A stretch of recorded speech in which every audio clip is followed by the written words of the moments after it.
Kita untuk menyadari kalau dalam ilmu penjajahan, kita ini udah dijajah tapi nggak berasa. Alfian Tanjung kau berhadapan dengan Nyai Dewi Tanjung. Dia ini selalu menyebarkan ujaran kebencian, fitnah dan hoax, ya, terutama kepada pemerintahan. Presiden Joko Widodo menyampaikan kepada jajaran TNI Polri, jangan undang penceramah radikal.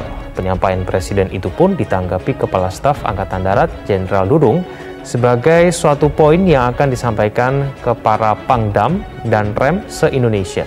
Nggak bisa.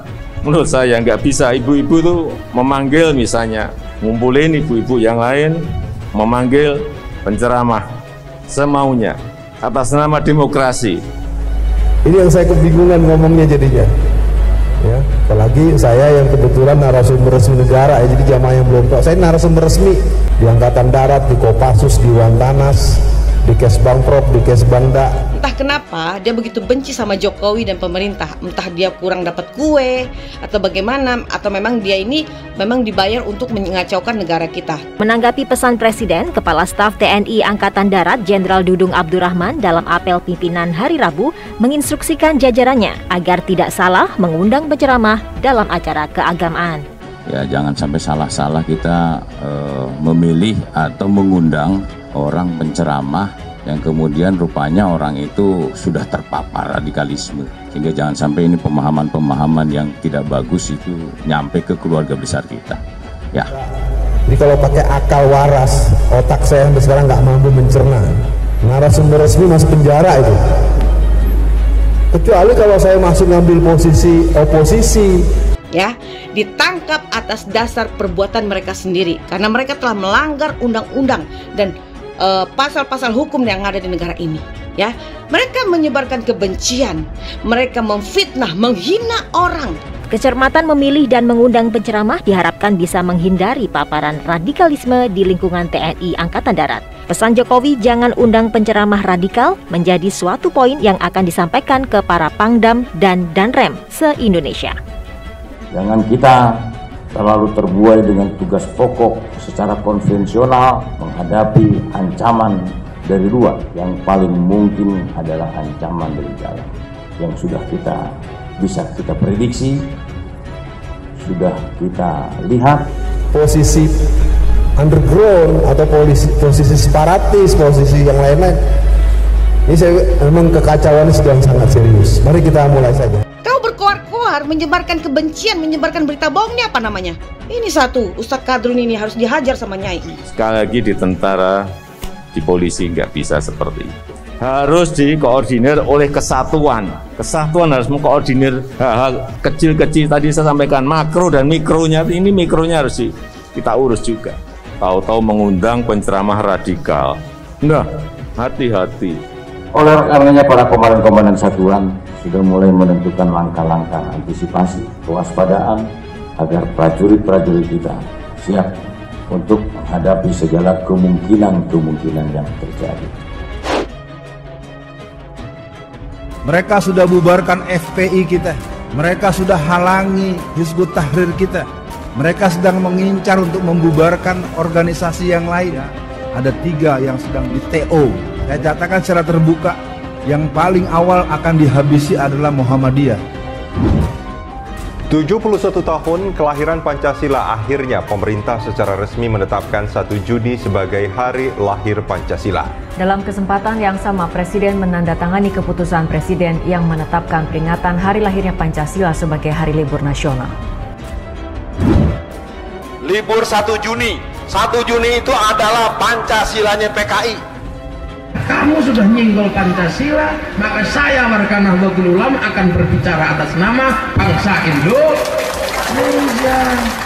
Wahai bangsaku yang kubanggakan, relakah negerimu terpecah belah?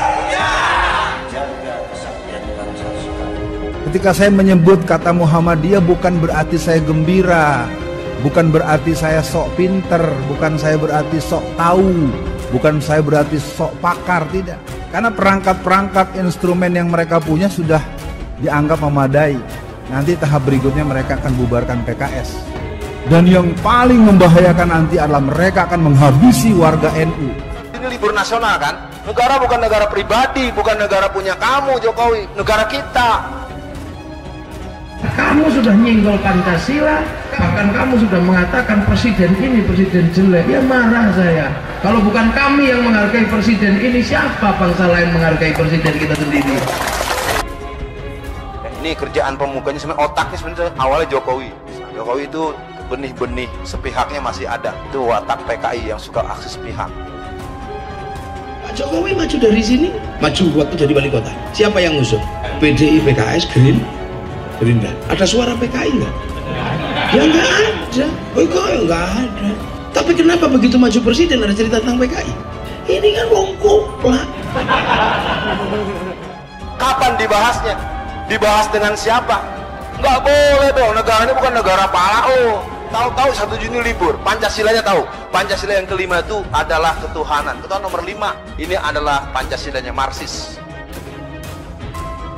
Kalau ketuhanan yang Maha Esa masih berperan di hati kami, semuanya melekat pada diri kami, maka kita wajib menghormati nilai-nilai Hari Kesaktian Pancasila. Tapi apa, udah libur, yang nentukan presiden sepihak. Sikap aksi sepihak itu watak kader komunis. Maju di gubernur DKI, siapa yang ngusung? Gerindra. Ada cerita tentang PKI nggak? Lu coba, kenapa jilid 1, jilid 2 nggak ada cerita tentang itu? Begitu nggak setuju cerita itu keluar si PKI bisa jadi suku. Tak mau musyawarah, seenak perutnya aja itu. Dia kan ngurus negara. Negara kan memang bukan muslim semua, tapi muslim kan mayoritas. Masanya gara-gara mengakomodir yang minoritas dianggap tidak ada. Kurang ajar betul. Jangan mau kita ini pecah belah. Dulu jangan kecewakan para penegak bangsa, pendiri bangsa ini. Lebih-lebih nanti selain pecah belah, otak kita Presiden Joko Widodo menyampaikan kepada jajaran TNI Polri, jangan undang penceramah radikal. Penyampaian Presiden itu pun ditanggapi Kepala Staf Angkatan Darat Jenderal Dudung sebagai suatu poin yang akan disampaikan ke para Pangdam dan Rem se-Indonesia. Nggak bisa, menurut saya nggak bisa ibu-ibu tuh memanggil misalnya, ngumpulin ibu-ibu yang lain, memanggil penceramah semaunya atas nama demokrasi. Ini yang saya kebingungan ngomongnya jadinya.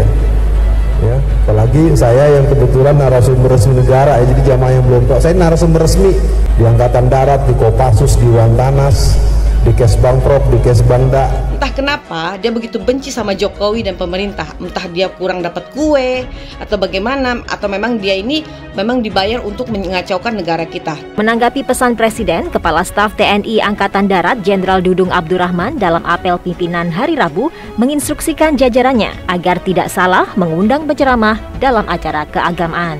Ya, jangan sampai salah-salah kita memilih atau mengundang orang penceramah yang kemudian rupanya orang itu sudah terpapar radikalisme. Sehingga jangan sampai ini pemahaman-pemahaman yang tidak bagus itu nyampe ke keluarga besar kita.